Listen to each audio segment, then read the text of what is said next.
자, 우리 기도하는 마음으로 한번 따라 하실까요? 주님의 평가에 귀 기울이게 하시고 사랑과 충성으로 승리하게 하소서. 아멘. 우리는 이 세상에서 사람의 평가를 받으면서 살아갑니다. 그 평가에 따라서 상도 받고 또 승진도 하고 혜택도 받습니다. 하지만 때또 사람의 평가는 옳지 않거나 부정할 때가 있습니다.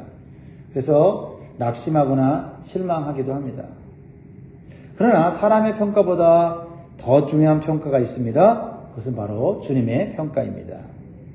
주님의 평가는 항상 옳고 정확합니다. 왜냐하면 우리 주님은 우리의 생명과 모든 미래를 주관하시기 때문에 주님의 평가는 매우 정확하고 또 더 가치가 있습니다.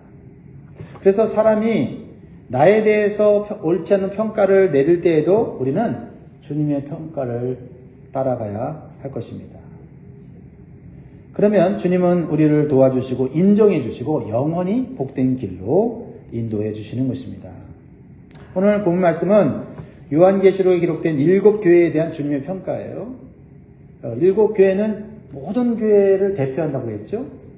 그러니까 우리들에게도 해당되는 것이죠. 이 7교회에 대한 주님의 평가에는 칭찬도 있고요, 책망도 있고요, 명령도 있고 축복의 약속도 있습니다. 우리가 이런 주님의 평가 기준을 통해서 우리의 신앙과 삶을 점검해 보면 좋을 것 같아요. 첫 번째, 에베소 교회를 향한 주님의 평가인데요. 주님은 모든 성도의 수고와 헌신을 잘 알고 계시다라는 거예요.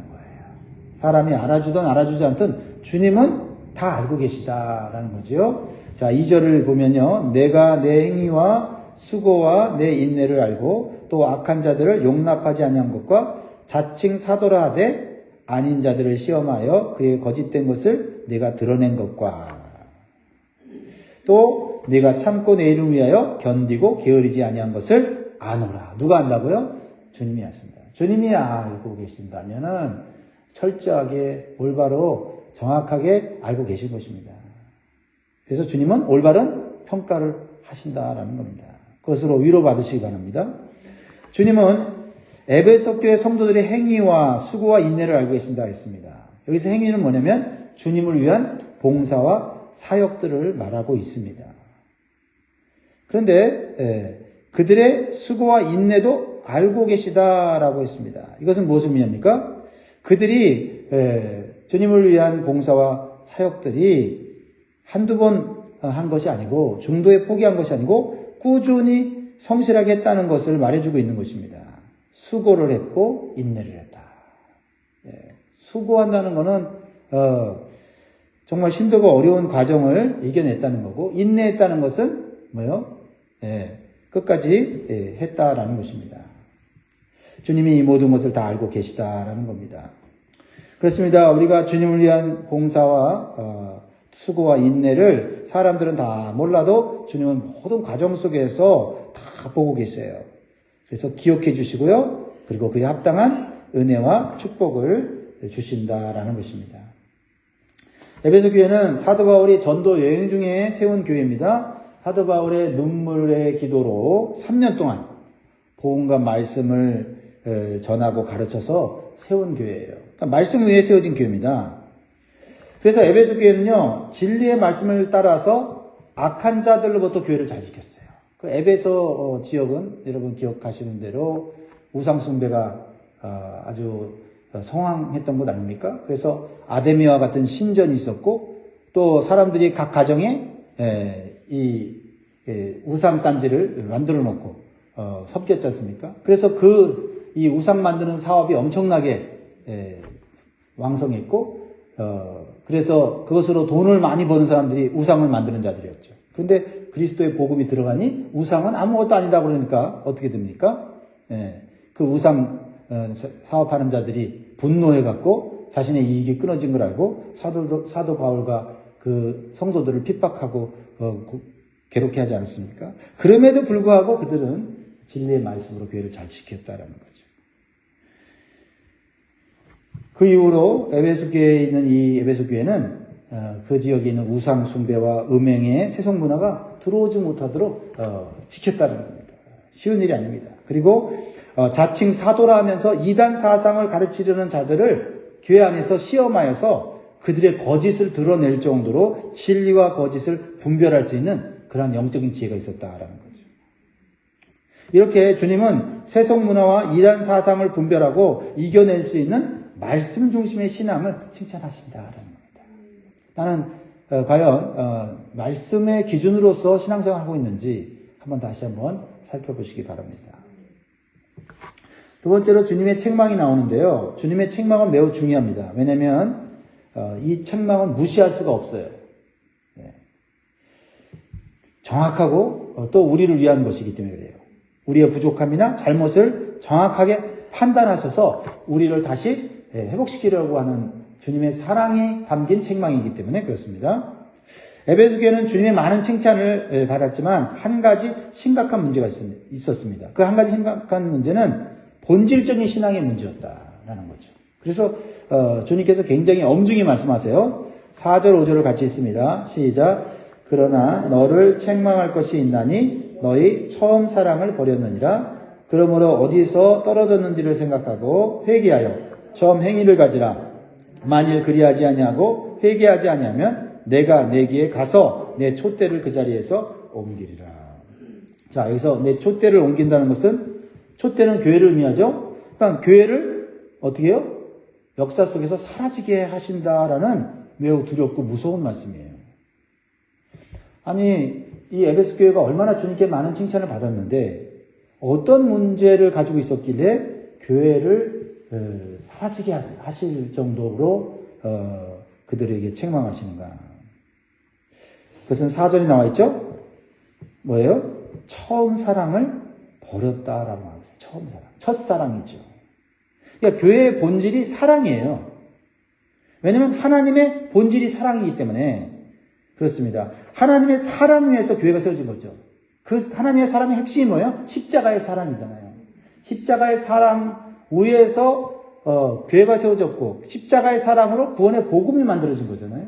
어떤 죄이든지 회개하면 용서받는, 그렇죠? 이 하나님의 사랑이 교회의 본질이라는 거예요.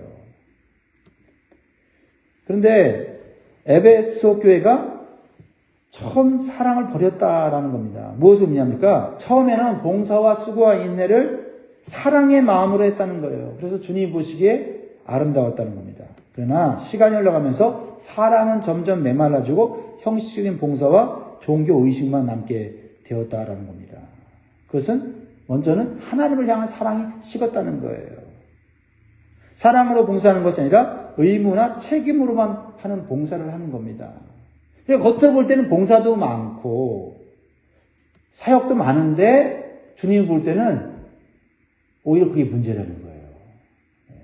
왜냐하면 사랑이 빠졌기 때문에 사랑이 빠진 봉사와 사역은 그것은 사람의 의를 드러내는 것 외에는 아무런 가치가 없다라는 거죠. 마치 사랑에서 결혼한 부부가 언제부턴가 사랑은 빠지고 부부간의 의무와 책임만 남은 것 같다는 거죠. 그냥 겉으로 보기에는 그 부부가 서로의 필요를 잘 채워줘요. 그러니까 그 부부는 아무런 문제가 없는 것처럼 보이지만 부부는 스스로 아는 거죠. 자신들의 의무를 다하고 있고 책임을 다하고 있고 또 자녀들을 위해서도 필요한 것들을 다 제공하고 있어요. 근데 부부간에 가장 근본적인 것, 사랑이 없는 거예요. 사랑의 기쁨과 행복을 못 느끼는 거죠. 그러니까 그것은 껍데기 부부에 불과하다라는 거죠. 그렇습니다. 하나님을 향한 사랑이 빠진 봉사는 의무적으로는 하지만 기쁨이 없고 그래서 열심히 하는 것 같지만은 사실은 하나님이 인정하지 않는 것이 될 수 있다. 또 사랑이 메말라 버리면 사실 불평과 원망의 말이 나오게 되는 것입니다. 그래서 봉사의 일이 되는 게 중요한 게 아니라 그 봉사의 일을 하는 근본적인 사랑의 본질, 그것이 있느냐 없느냐로 주님은 평가하신다. 세상은 결과만 가지고 얘기하지 않습니까? 싸우든 어떤 이기심으로 하든 탐욕적으로 하든 그 일을 성취해낸 사람이 잘한 거예요. 결과를 만든 사람이 잘한 겁니다. 그래서 승진하는 거고, 그래서 인정받는 거 아닙니까? 근데 우리 주님은 그 일을 하는, 그 봉사를 하는 사랑의 본질을 보고 계신다라는 겁니다. 에베소 교회는 하나님을 향한 사랑뿐만 아니라 성도 간의 사랑도 문제가 있었다는 거죠. 그 이유는 처음에는 말씀으로 진리와 거짓을 분별함으로 교회 안에 세속 문화와 이단 사상을 잘 물리쳤었어요. 잘하는 거죠. 말씀으로 물리쳤으니까. 그런데 그것을 영혼을 불쌍히 여기고 사랑하는 마음으로 하는 것이 아니라 정죄하고 판단하는 마음으로 하다 보니 이단들은 잘 물리쳤는데 성도들 간에도 작은 실수나 잘못을 잘 용납 못하는 그런 냉랭한 분위기가 됐다는 거죠. 그러니까 옳고 그름만 있는 거예요. 네, 옳고 그름만. 그래서 성도 간의 관계도 사랑이 빠진 그러한 정죄와 판단하는 관계가 되어졌다라는 겁니다. 그럴 수도 있겠다. 그렇죠? 우리가 영적 싸움에만 너무 몰두하다 보면, 그렇죠? 이단을 물리치고 사단을 물리치고 거짓을 물리치는 이런 어떤 영적인 싸움에 몰두하다 보면 우리의 마음이 거칠어질 수 있다. 그럴 때 우리 안에 하나님의 사랑이 있는가?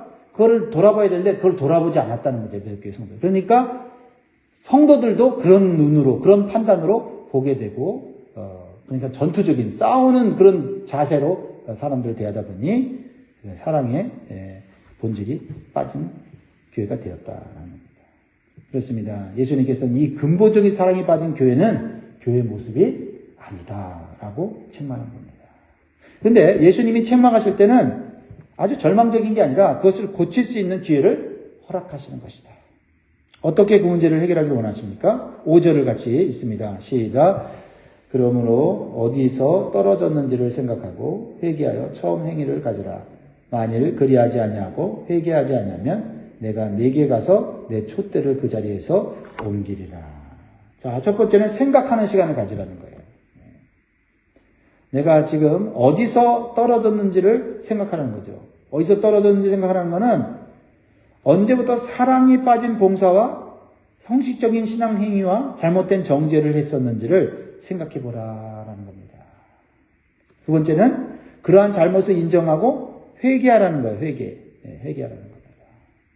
세 번째는 처음 행위를 가지라고 말씀하십니다. 처음 행위는 뭐예요? 사랑으로 시작한 봉사, 사랑으로 시작한 사역을 회복하라라는 겁니다. 먼저 하나님에 대한 사랑을 회복하고 그 다음에 사람에 대한 사랑도 회복하라. 그리고 다시 봉사하고 그리고 수고하고 그리고 헌신하라라는 것이죠. 자, 그러면 주님께서 어떤 축복을 주신다고 약속하십니까? 7절 보세요. 귀 있는 자는 성령이 교회들에게 하시는 말씀을 들을지어다. 이기는 그에게는 내가 하나님의 낙원에 있는 생명나무 열매를 주어 먹게 하리라. 하나님의 낙원에 있는 생명나무의 열매를 주어 먹게 한다는 것은 뭐예요? 천국에서 영원히 사는 삶을 살게 해주신다라는 겁니다. 천국은 사랑이신 하나님 앞에서 사랑으로 섬기고 사랑으로 관계를 맺는 성도들만 가는 곳이기 때문에 그렇습니다. 오늘도 우리는 성실하게 예배하고 봉사하고 사역하면서도 사랑의 본질이 빠지지 않도록 점검할 수 있기를 주님의 이름으로 축복합니다. 주님께서 칭찬하신 두 번째 교회가 나오는데요. 그 교회 이름은 뭐예요? 서문화교회. 이 서문화교회는 주님의 칭찬만 있고 책망은 없는 교회입니다. 자, 어떻게 주님의 칭찬을 받고 있습니까? 네, 믿음에 부요한 자라고 칭찬받고 있다. 믿음에 부요할 때 주님은 칭찬하십니다. 자, 이 서문화교회는 한마디로 환난과 고난이 많은 매우 가난한 교회였습니다. 근데 어떻게 주님의 칭찬을 받습니까? 자, 8절을 보니까요. 9절을 보니까요. 서문화교회 사자에게 편지하라. 처음이면 마지막이요 죽었다가 살아나신 이가 이르시되 내가 내 환난과 궁핍을 알거니와 실상은 내가 부유한 자니라. 자칭 유대인이라는 자들의 비방도 알거니와 실상은 유대인이 아니요 사탄의 회당이라. 이 서문화 지역은요 물질적으로 매우 부유한 곳이었어요. 유명한 휴양지이면서 해안 도시였습니다. 그래서 상업과 무역이 발달한 곳이었습니다. 유럽의 왕족들과 귀족들이요 이 서문화에 와서 즐기는 그런 아주 호화스러운 휴양지가 발달되어 있었다고 합니다. 그러니까 향락과 쾌락의 도시였죠. 그리고 황제 숭배와 우상 숭배가 가득한 것이었습니다. 그러니까 서문학교의 성도들이 신앙을 지키기가 쉬워요, 어려워요? 어려웠습니다. 순수한 신앙을 지키기가 어려웠어요. 예. 막 주변은 물질적으로 향락적으로 막 화려한데 거기서 순결한 신앙을 지키려고 하니까 얼마나 절제하고 얼마나 그 유혹을 이겨내려면 힘들겠습니까? 그런데 그들이 그 순수한 믿음을 지켜냈다는 거예요. 예. 그리고 세상의 유혹과 그런 쾌락을 교회 안에 들어오지 못하도록 지켜냈다는 거예요. 그러다 보니까 어떻게 해요? 예. 교회가 그냥 산속에 깊은 곳에 있습니까? 아니죠. 도시 안에 있으니까 그렇게 생활하는 이 그리스도인들, 서문학교의 성도들을 주변 이방인들이 핍박하고 그들을 압박했다는 거죠. 두 부류의 사람들부터 핍박과 박해를 받았습니다. 한 부류는 우상을 숭배하는 이방 사람들이었습니다. 또 한 부류는 자칭 유대인이라고 하는 율법주의자들이었어요. 그들은 혈통적인 아브라함의 자손이라고 자랑하면서 율법을 지켜야 구원을 받는다고 했습니다. 그래서 그들은 오직 예수 그리스도를 믿는 믿음만으로 구원받는다는 이 진리를 믿는 성도들을 핍박하고 그들을 괴롭힌 것입니다. 그리고 이 유대인들은 이 서머나 지역에서 살면서 경제적인 어떤 힘과 권세를 쥐고 흔들었어요. 그러니까 어떻게 해요? 예, 그곳에서 예수님을 믿는 성도들은 경제적인 활동을 제대로 할 수가 없었어요. 그래서 궁핍한 생활을 하게 됐다는 거죠. 그러니까 얼마나 겉으로 볼 때는 예수 믿는 사람들 보면 초라하고 별 볼 없는 존재로 여겨지겠어요. 그렇죠? 예. 그러나 인간의 평가로 볼 때는 예수 믿는 사람들 별 볼 일 없는 사람이지만 주님의 시각으로 볼 때는 그들은 정말 아름다운 신앙을 가진 존재였다라고 주님이 말하고 있는 것입니다. 그리고 아브라함의 혈통을 자랑하고 율법으로 구원받는다고 말하는, 그래서 예수 그리스도를 메시아로 인정하지 않고 예수 믿는 사람들을 핍박하는 그 유대인들은 다름이 아니라 사단의 회당이다. 주님께서 확실하게 얘기해 주셨어요. 그래서 이 서문학교의 성도들을 위로하셨어요. 그들의 말 믿지 말라. 그들의 평가에 낙심하지 말라는 거예요. 오직 주님이 말씀하신 그 기준을 따라 살면 주님이 그들을 보호하신다는 겁니다. 그리고 그들에게 뭐라고 칭찬하세요? 너희들은 물질에 부유한 자는 아니지만 믿음에 부유한 자다. 육적으로 부유한 것보다 영적으로 부유한 것이 더 중요하고 가치가 있다고 말씀해 주시고 계십니다. 왜냐하면 이 세상의 모든 것들은 언젠가는 다 사라지고 남는 것은 오직 주님을 위한 믿음과 순종의 열매만이 남는다는 것을 말씀하시는 거죠. 오늘도 우리가 힘을 내시기 바랍니다. 세상적인 가치로 내가 평가받지 않고 주님을 사랑하고 주님을 믿는 믿음으로 평가받기를 주의 이름으로 축복합니다. 그러면서 주님께서는 서문학교의 성도들을 격려하면서 주님께서 끝까지 죽도록 충성하라고 말씀하십니다. 앞으로 고난이 찾아올 텐데 두려워하지 말고 끝까지 충성하라는 거예요. 왜요? 고난 중에 주님이 함께 계시겠다는 겁니다. 10절 너는 장차 받을 고난을 두려워하지 말라. 볼지어다 마귀가 장차 너희 가운데서 몇 사람을 오게 던져 시험을 받게 하리니 너희가 10일 동안 환난을 받으리라. 네가 죽도록 충성하라. 그리하면 내가 생명의 관을 내게 주리라.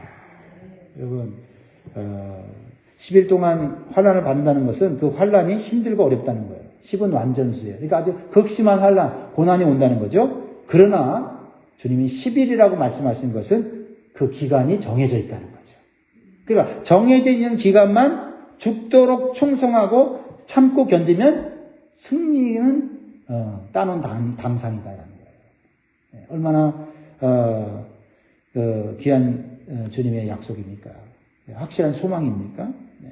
지금 잘 살고 있고 지금 화려한 삶을 살고 있고 힘과 권세를 누리고 있어도 미래가 보장이 안 된다면 그것은 사라지는 안개와 같은 것인데 지금 고난을 겪게 될 건데 그 고난을 10일 동안만 참고 견디면 그 다음에는 생명의 면류관이 주어진다.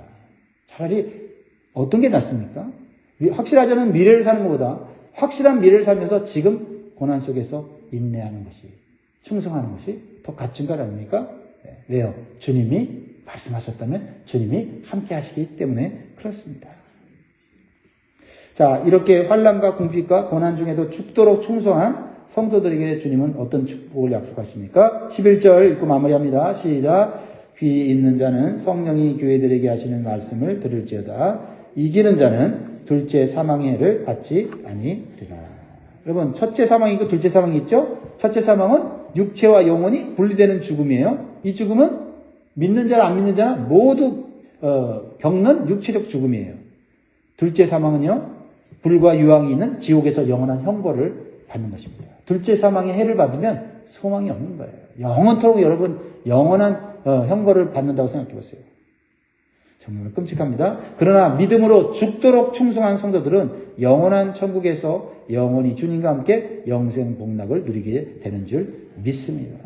그러니까 죽도록 충성한다는 것은 우리가 생명 때문에 믿음 팔아먹고 생명 때문에 영원 팔아먹는 그러한 삶을 살아서는 안 된다. 내 생명을 지키기 위해서, 진리를 지키기 위해서 생명까지도 바치겠다고 하는 그 결심을 하게 될 때 주님께서 그 충성을 보시고 보호하시고 승리케 하신다라는 거죠. 사랑하는 성도 여러분, 오늘도 사람의 평가, 세상의 평가를 두려워하지 마시고 주님의 평가를 더 가치 있게 여기시고 사시기 바랍니다. 그리고 주님의 말씀대로 사랑하시고 죽도록 충성하시는 저와 여러분들에게를 주의 이름으로 축원드립니다. 기도하겠습니다.